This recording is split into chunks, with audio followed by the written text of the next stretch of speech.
is our custom in our stewardship season. We have members of the congregation share their story, their witness. And I would like to ask Candy Cooper to talk about her treasure and her heart.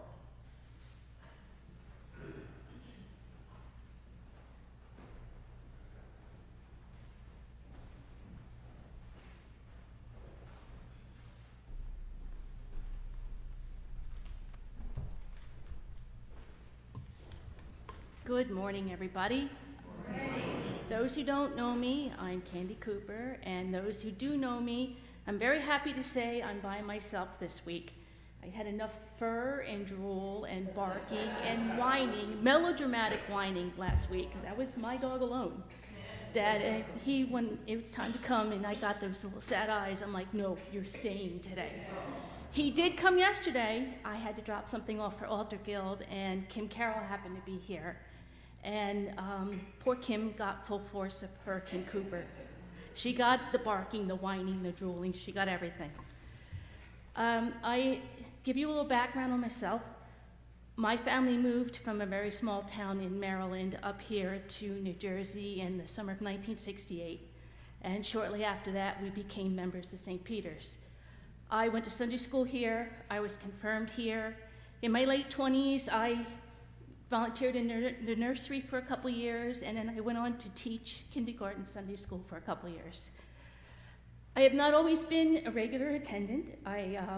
For quite a few years, I was working 2 jobs, and anybody that works 2 jobs knows if you're a part-timer, they load your hours up on the weekend. So there was a schedule conflict quite often. But I came when I could. I tried to make at least the holidays, if nothing else. A few years ago, I decided I needed to come back for me. I needed to start getting involved in the church again. I needed to deepen my faith. So I started coming to the 8 o'clock service. And I've been coming for a little bit, and I heard during the announcements that they were looking for members for Altar Guild, and we still are. And I thought to myself, oh, that sounds easy. You know, it was just a brief description of what we did, of what the Altar Guild did, and I said, I can do that. So I said, yes. I was very quickly and warmly welcomed into the ministry of Altar Guild. I was in Altar Guild for a couple months, and we had a funeral here at the church that had a lot of ceremony to it. And I remember sitting in the church, and I think that's the first time I ever really paid attention to a funeral. And I don't mean the words and the music, because I always listen to that.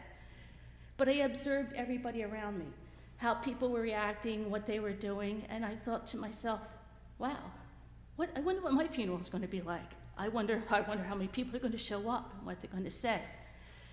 But then I also realized it didn't make a difference how many people showed up, and I didn't need a big ceremony. The most important thing to me is people say she was a good person. And I had people say that to me over the years, you're a good person. One person even said, you're the most giving person I know. But this was always in my close circle, my family, my friends, those that knew me the best. And I realized that in order for people to get to know me, I need to open up more, to get to know more people. I tended to, as I said, people really didn't know me. Believe it or not, I'm shy. When I was a child, my mother tells the story of my grandmother who they owned a 2-family home, and my grandparents lived downstairs. My parents lived upstairs. My grandmother would come to visit, and I would hide behind the living room chair because I didn't want to come out, and sometimes I wouldn't come out until after she left. Not that bad anymore, but I still do have the shy tendencies.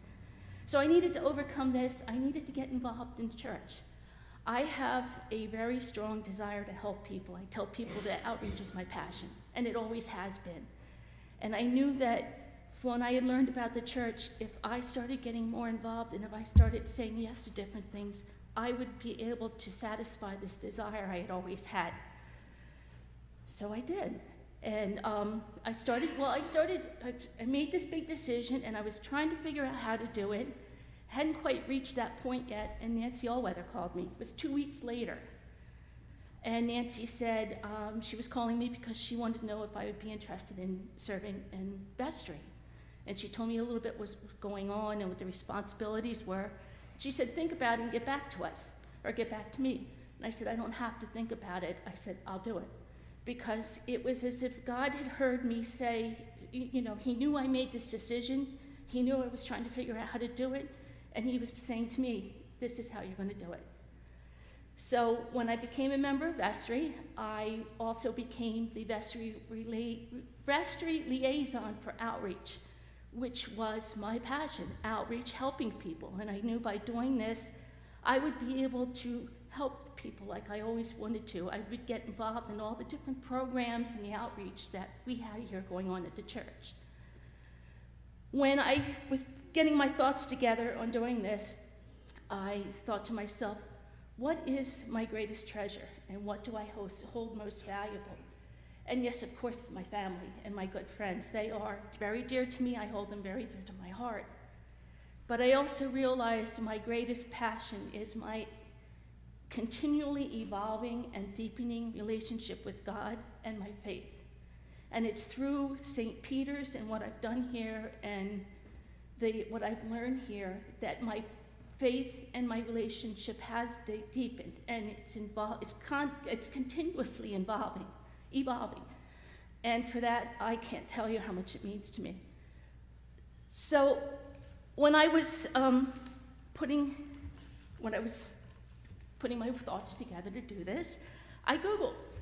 I was Googling treasure, just trying to get ideas.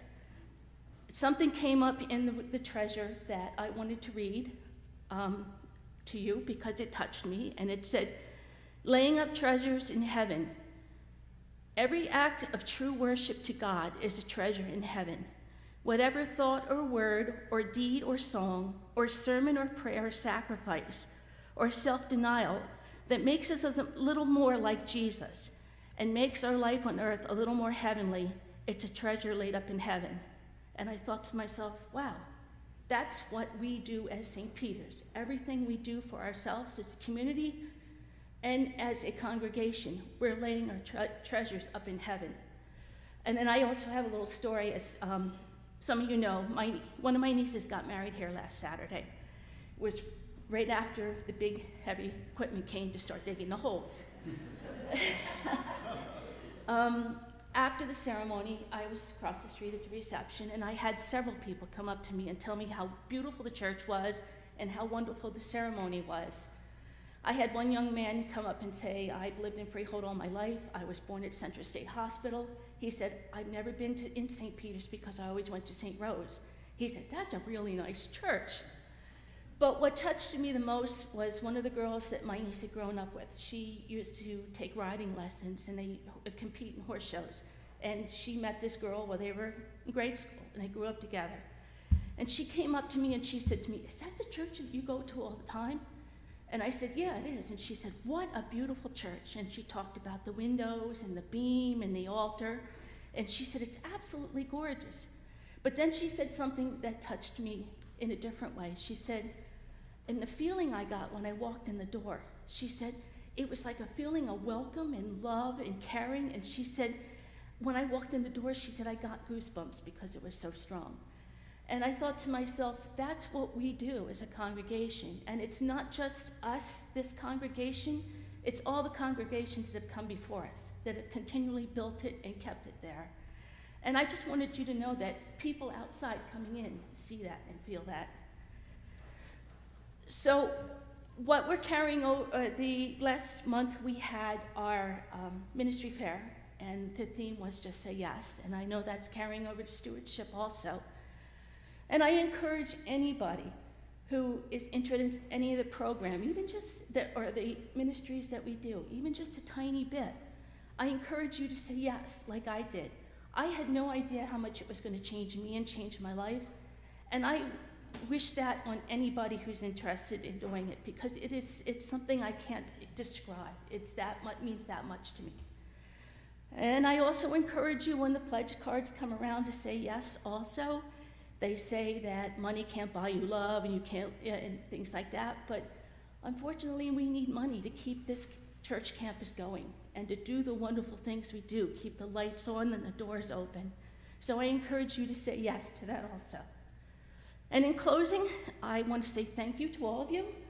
I don't think anybody went to sleep, so thank you for listening to me and today. Thank you for being a part of my life in the change, in my change and my growth as a spiritually and as a person here at St. Peter's. And thank you for being a part of my family. Thank you.